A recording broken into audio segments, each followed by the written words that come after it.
Hello dear viewer. Nobody expects the Spanish Inquisition, Murdoch X here, and today we have a game that I didn't expect to enjoy. Wallace and Gromit, Project Zoo. Some might say it's a hidden gem. Despite being a concealed jewel of a title, one of my biggest fears as a game collector has come around to haunt me. Also, this game opened for Evanescence, but we'll come back to all of these topics in due time. In due time.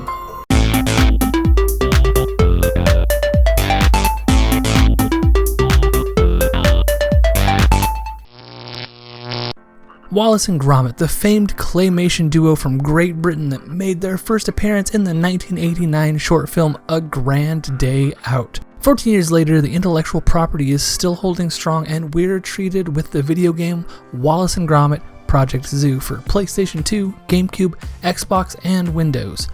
14 years. That's some staying power. Good on them. I remember picking up this game and only expecting to play for 15 minutes. I didn't recognize the game development company BAM Entertainment that was listed on the case, and I've never seen any of the Wallace and Gromit films. Figured this would be a cheap movie tie-in game.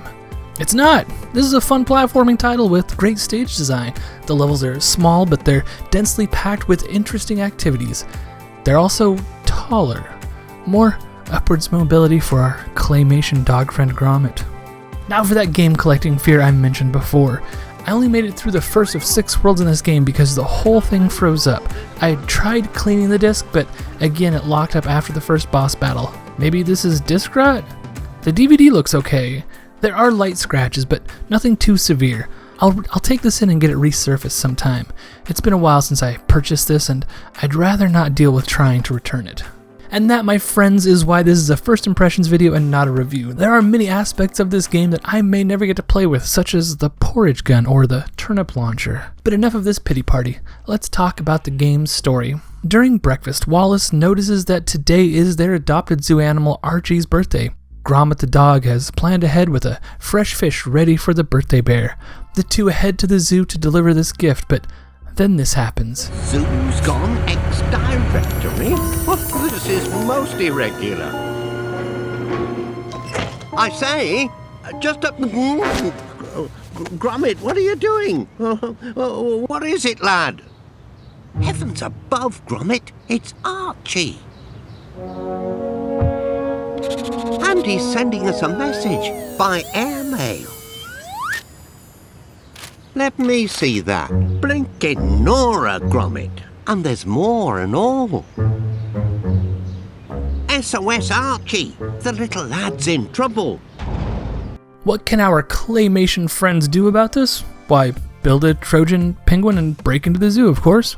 Except that they get caught by Feathers McGraw, and this is where we, the player, step in and take control. During gameplay, you'll be running around as Gromit. The first stage begins with the goal to find 10 nuts so that Wallace can recycle a zoo telescope into a telescopic banana gun. Number 2 flathead, I think. Shabby build, this. Hey, look out behind. Nearly got me there. What caliber, Gromit? European or full Jamaican long shot? Look at that action, Gromit. May I present the Telescopic Banana Gun? After gaining this new device, the stage is an open-world platforming experience. Freedom galore. Our goal is to rescue baby elephants, grab more nuts and bolts, and keep an eye out for collectible zoo tokens. During my first playthrough, I thought this would be the entire first stage, all crammed into one area, but it turns out this is only a small portion of the first world. After rescuing the baby elephant, the next segment is unlocked. Now, this is where the game informs us about some of the new jump moves Gromit is able to pull off, and so begins the puppy parkour. Gromit has some Mario skills like a squatting high jump and a running backflip. I love this. Having these jump moves allows for more interesting stage exploration. Despite these new discoveries, though, this is the weakest segment of the stage. I had trouble telling where I was jumping and fell a bunch of times. Luckily, there's no limited lives in this game. We're just sent back to the last checkpoint. That's fair. After navigating through this, we're deposited into another tall and interesting jungle stage.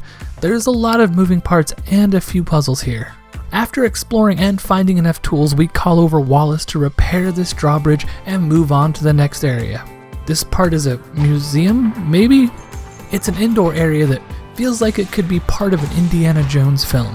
This is also where we find the torch, which is one of the selectable tools. Before we get to the first boss fight and game failure, there's the Evanescence thing. We need to talk about it. For 4 years, Nintendo had a music tour where they'd show off video games before a concert. It was called the Nintendo Fusion Tour. During the first year, Nintendo had contracted Evanescence just before they blew up, so this tour ended up being a big success. As I'm sure you've guessed, one of the games that Nintendo was showing off at this event was Wallace and Gromit Project Zoo. Some of the other games they had here were a demo for Billy Hatcher, a demo for F-Zero GX, and the full version of Beautiful Joe. Those are some heavy hitters. Wallace and Gromit were in good company. Video games before a concert. Not sure how I feel about that, but it sounds like the tickets were cheap, and that's a good thing. Deep underneath the zoo, we find that Feathers McGraw has been up to creating his own inventions, and Wallace has a few more tricks up his sleeve and creates springy boots for Gromit. Oh, yeah, careful with that clasp. And thus begins the boss fight against a missile-launching mining tank with a constant barrage of robot penguins. This is a good boss fight. Destroy all of the penguins, avoid the missiles, and butt smash the top of the tank when it gets stuck in the wall. Classic mechanics. This took me a couple of tries, but once you get the hang of it, it's not so bad. After defeating the tank and Feathers McGraw making his escape down an elevator, our daring duo takes the next elevator, and we get this load screen, which froze up on me.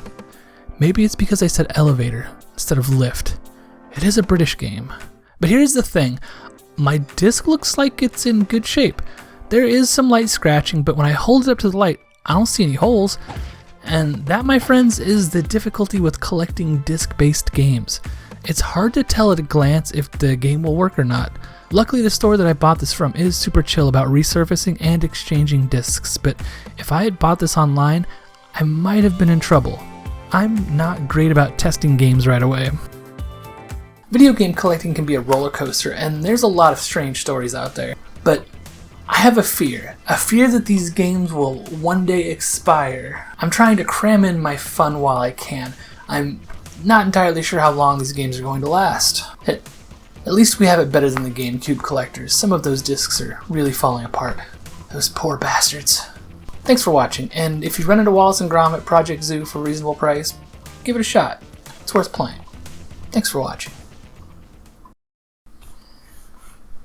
was like, oh yeah, I'll just bring the divider in, that way nobody can see the food behind me and know what I'm eating, and you can see right over the top.